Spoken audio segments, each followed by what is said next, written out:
देखिए, Hormuz strait पर तनाव के बीच अमेरिका और ईरान के बीच एक बार फिर से जंग शुरू हो सकती है।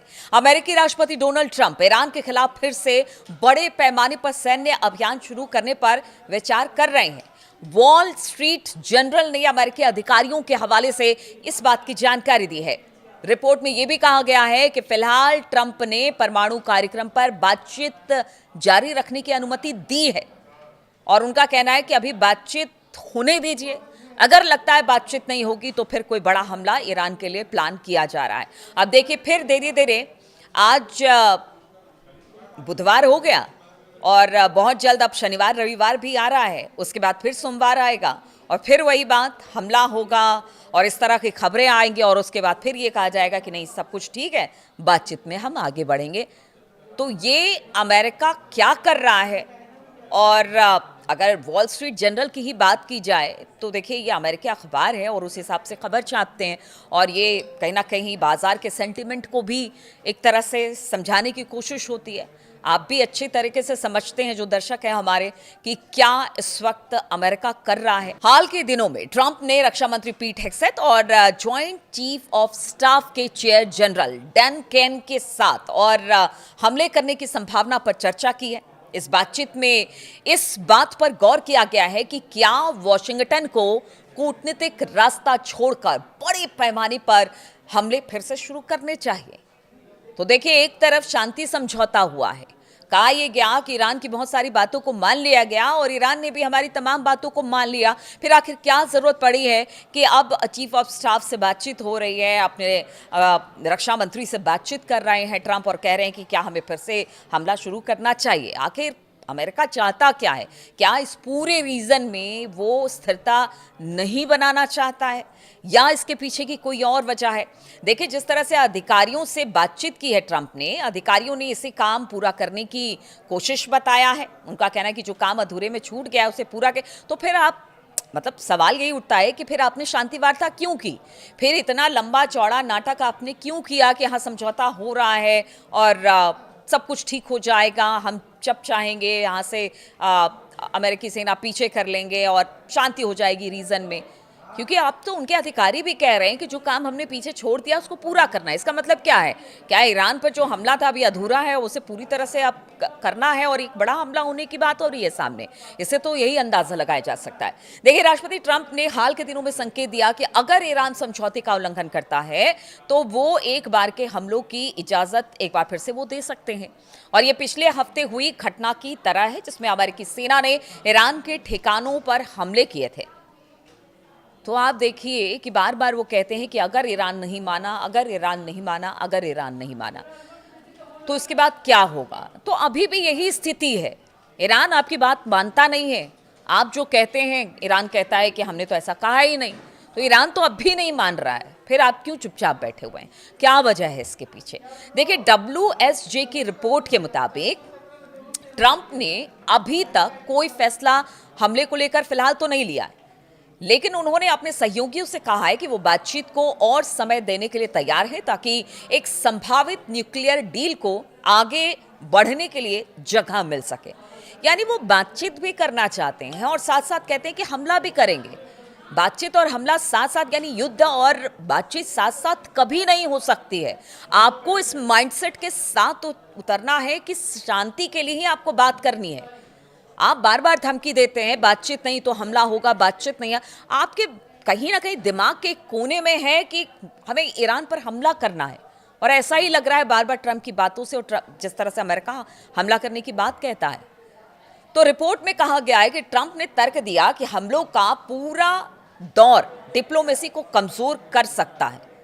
इससे ईरान के न्यूक्लियर प्रोग्राम को खत्म करने में वॉशिंगटन के सामने मुश्किल आ सकती है। मतलब वो बातचीत शुरू करने से पहले ही बता रहे हैं कि मुश्किल आ सकती है। यानी उनके मन में पहले से है बातचीत नहीं तो फिर हमला होगा। अरे पहले बातचीत तो करिए, बातचीत में कोई हल निकालने की कोशिश करिए, क्योंकि हमला तो आपके और इजराइल की तरफ से ईरान पर हुआ था और ईरान कहता रहा कि हम ठीक है, उनके पास इतना इनरिच्ड यूरेनियम है कि वो जब चाहे वो परमाणु बम बना ले, परमाणु हथियार बना ले। ये आशंका तो है। लेकिन उसने कहा, ईरान ने कहा कि देखिए अभी हम ऐसा कुछ नहीं करने जा रहे हैं और इस बात को हम कहते रहे हैं, बार बार कहते रहे हैं। तो फिर पहले बात करिए, बात करके चीज़ों को सुलझाने की कोशिश कीजिए। उससे पहले आप इसे मुश्किल बता रहे हैं तो फिर बातचीत कैसे होगी। इस बीच ईरान के मुख्य वार्ताकार मोहम्मद बाकर गालिबाफ ने कहा कि अमेरिका के साथ बातचीत तेहरान की प्राथमिकता है, लेकिन वो युद्ध के लिए भी तैयार है। सरकारी टीवी पर एक इंटरव्यू में गालिबाफ ने कहा कि हम बातचीत कर रहे हैं, लेकिन अगर बातचीत का कोई नतीजा नहीं निकलता है तो हम युद्ध के लिए भी तैयार हैं। और ये ईरान फर्स्ट डे से कह रहा है, ये बताने की जरूरत नहीं है। अगर अमेरिका और ईरान के बीच फिर से जंग शुरू होती है तो हॉर्मुज स्ट्रेट जहाजों की आवाजाही फिर से बाधित हो सकती है। फरवरी के आखिर में अमेरिका और इसराइल के हमले के बाद ईरान ने हॉर्मुज स्ट्रेट के अहम ऊर्जा जलमार्गों को बंद कर दिया था और हमने देखा था किस तरह से दुनिया भर में तेल और गैस की आपूर्ति पर असर पड़ा था। इसमें भारत भी एक बड़ा खरीदार है। भारत में भी तेल और गैस के दाम में बढ़ोतरी हुई थी। फिर से युद्ध शुरू होने पर यह संकट बताया जा रहा है कि और ज्यादा बढ़ सकता है। तो आप देखिए कि अब स्थिति इस तरह की है कि इसको बहुत अच्छे तो नहीं कही जाएगी, क्योंकि कभी भी यहाँ पर बारूद के ढेर पर यह बातचीत है और कभी भी चिंगारी सुलगी और आप समझिए एक बड़ा आग इस पूरे रीजन में। तो पिछले महीने अमेरिका और ईरान के बीच समझौता ज्ञापन पर हस्ताक्षर करने के बाद इस अहम जलमार्ग से कमर्शियल जहाजों की आवाजाही फिर से शुरू हुई है। हालांकि पिछले हफ्ते इसके प्रबंधन को लेकर अमेरिका और ईरान आमने सामने आ गए थे और इस दौरान ईरान ने कमर्शियल जहाजों को निशाना भी बनाया था, जिसके बाद अमेरिकी सेना ने ईरान पर बमबारी की। ईरान ने भी पलटवार करते हुए कतर और बहरीन समेत खाड़ी के जितने मौजूद अमेरिकी ठिकाने थे उन पर मिसाइल और ड्रोन से हमला किया और आप समझिए कि इसके बाद स्थिति क्या बन गई थी। लेकिन अभी कहा जा रहा है कि नहीं, ठीक है, इस पर भी बातचीत करेंगे। अब बातचीत कहाँ कहाँ होगी और बातचीत के बाद अगर इस तरह के हमले हो रहे हैं तो फिर आप समझिए कि ये बातचीत नहीं है। ये एक तरह से कह लीजिए कि आपकी कोई गलती पकड़कर हमने हमला किया, हमारी कोई गलती पकड़कर आप हमला कर रहे हो, तो इसमें शांति तो कहीं दिखाई नहीं दे रही है। इसीलिए पूरी दुनिया में इस रीजन को लेकर और खासतौर पर अमेरिका और ईरान के रुख को लेकर ऊहापोह की स्थिति है। कोई झुकने को तैयार नहीं है, कोई अपने कदम पीछे हटाने को तैयार नहीं है, लेकिन स्थिति पूरी दुनिया में से लेकर टेंशन भरी है, क्योंकि सबसे ज़्यादा तेल और गैस की सप्लाई यहीं से होती है। और ऐसे में बताया जा रहा है कि अगर अमेरिका का रुख यही रहा तो फिर आगे आने वाले दिनों में भी शांति नज़र नहीं आती है। ठीक है, थोड़े दिन के लिए युद्ध विराम होगा, शांति समझौता होगा, फिर हमला होगा, लेकिन ये इसका कोई हल नहीं है। अमेरिका को चाहिए कि अगर आप कहते हैं कि आप पूरी दुनिया के एक तरह से रहनुमा हैं तो फिर आप बात करिए ना, आप बात करिए, कोई हल निकालिए। जब आप ही अपने मुद्दे से डिरेल हो जाते हैं तो फिर किससे क्या उम्मीद की जा सकती है। और ईरान का तो कहना सही है कि आप हमला करेंगे तो हम आप पर हमला करेंगे, क्योंकि उनको भी अपने लोगों की रक्षा करनी है और जो उनके फेवर में है वो हर देश चाहता है, सिर्फ ईरानी क्या, हर देश चाहेगा कि जो उनके फेवर में ही चीज़ें हो वो उस पर बातचीत करेगा। चलिए इस पर आगे क्या होता है ये तो देखेंगे कि आगे आने वाले दिनों में क्या हो रहा है, क्योंकि रोजाना कोई ना कोई अपडेट यहाँ से निकलकर सामने आती है। लेकिन एक दूसरी खबर आपको बताते हैं। जिस इजराइल और जिस बीवी की बात हमेशा से ट्रंप करते रहे हैं, अब वही बीवी ट्रंप और अमेरिका को लेकर बड़ा बयान दे रहे हैं। जी हां, इजराइल के प्रधानमंत्री बेंजामिन नेतन्याहू ने एक कार्यक्रम के दौरान अमेरिका के ऊपर से निर्भरता खत्म करने का ऐलान कर दिया है।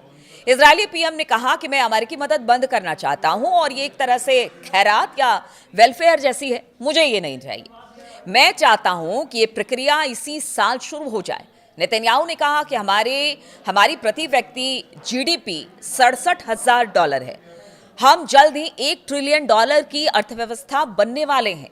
हमारी अर्थव्यवस्था अब छोटी नहीं रह गई है।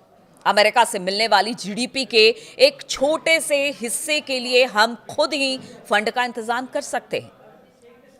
इजरायली प्रधानमंत्री का यह बयान उस वक्त आया है जब डोनाल्ड ट्रंप के साथ ईरान युद्ध पर उनका मनमुटाव काफी दिन बढ़ गया है। हमने देखा भी पीछे कि किस तरह से उन्होंने बेंजामिन नेतन्याहू को डांट फटकार लगाई, फिर लेबनान के मसले पर बैठकर समझौता कराया, उनकी बातें नहीं मानी गई, समझौते में उनको शामिल नहीं किया गया।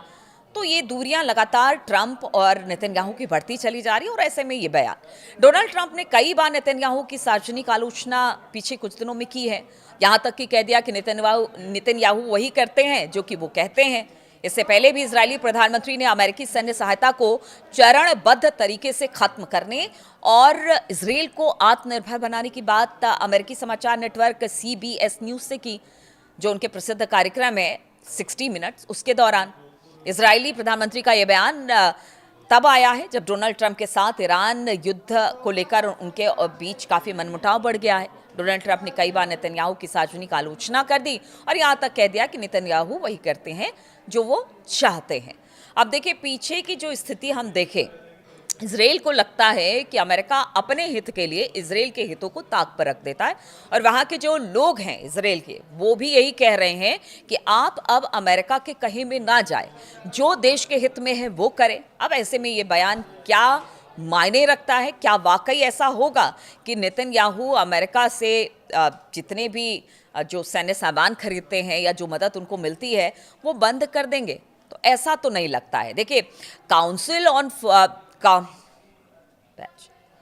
काउंसिल ऑन फॉरेन रिलेशन की रिपोर्ट के मुताबिक अगर बात की जाए तो अक्टूबर 2023 में गाजा युद्ध के दौरान अमेरिका ने आपातकालीन पैकेजों के जरिए इजरायल को 16 अरब से 22 अरब डॉलर से ज्यादा की अतिरिक्त सैन्य मदद पहुंचाई थी। इसलिए सैद्धांतिक रूप से इजरायल दावा कर रहा है कि वो अमेरिकी खैरात के बिना जिंदा रह सकता है, लेकिन व्यवहारिक तौर पर अमेरिकी बैसाखी से उतरना मुश्किल ही नेतन्याहू का लगता है। अब ऐसे में ये तल्खी और बढ़ेगी, क्या होगा? या फिर ठीक है, अब देखिए दोनों एक ही कौम से आते हैं और बहुत ज़्यादा करीब हैं। ट्रंप भी कहते हैं कि इजराइल हमारा फ्रेंड है, नेतन्याहू को अपना दोस्त बताते हैं। ऐसे में ये जो तल्खी है वो बढ़ेगी या फिर सब कुछ ठीक कर लिया जाएगा ट्रंप और नेतन्याहू, या नेतन्याहू अब चाहते हैं कि अब अमेरिका का दखल ज़्यादा ना हो इस पूरे रीजन में? अगर बात की जाए अरब मुल्कों में या ईरान को लेकर, जो वो सोचता है, लेबनान को लेकर वो सोचता है वो फ्री हैंड हो जाए, इस बात से अलग हटके कि अब अमेरिका की फंडिंग नहीं चाहिए। लेकिन क्या ऐसा होगा कि बिना अमेरिका के फंडिंग पे जो इजरायल है उस रीजन में टिक पाएगा? ये बड़ा सवाल है, भले बयान नेतन्याहू कुछ भी देते रहे। तो देखिए, 2-3 अपडेट्स हैं, लगातार अपडेट्स वहाँ से आती रहती है, मैं आप तक पहुँचाती रहती हूँ। बहुत बहुत शुक्रिया मेरे साथ इस वीडियो में शामिल होने के लिए। और आपको इन सब मुद्दों पर क्या लगता है, अपनी राय ज़रूर दें, क्योंकि आपकी राय का इंतज़ार रहता है, आपकी कमेंट का इंतज़ार रहता है। बहुत बहुत शुक्रिया मेरे साथ जुड़ने के लिए।